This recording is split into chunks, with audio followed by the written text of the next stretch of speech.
Parang ang sarap bumili ng ano, ng Peking duck. Ayun oh. May tigka kalahati sila. Magkano kayang kalahati? Bumili na ako ng tofu with ano mixed vegetable doon sa kabila. Ito mga duck yun, Peking duck. Sarap kaya ng Peking duck.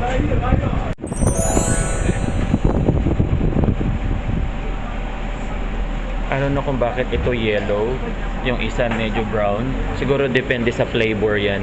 Yung isa ginawang butterfly na butterfly duck. And then may spare ribs sila. And then mga sausage, chicken feet, fried chicken. O, diba? Iba-iba.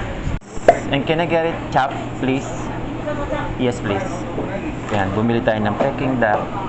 Ipapa-chop siya. Ha? Yeah. What's that?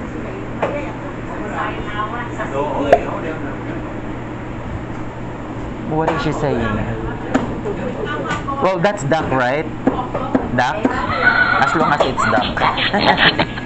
It's all good.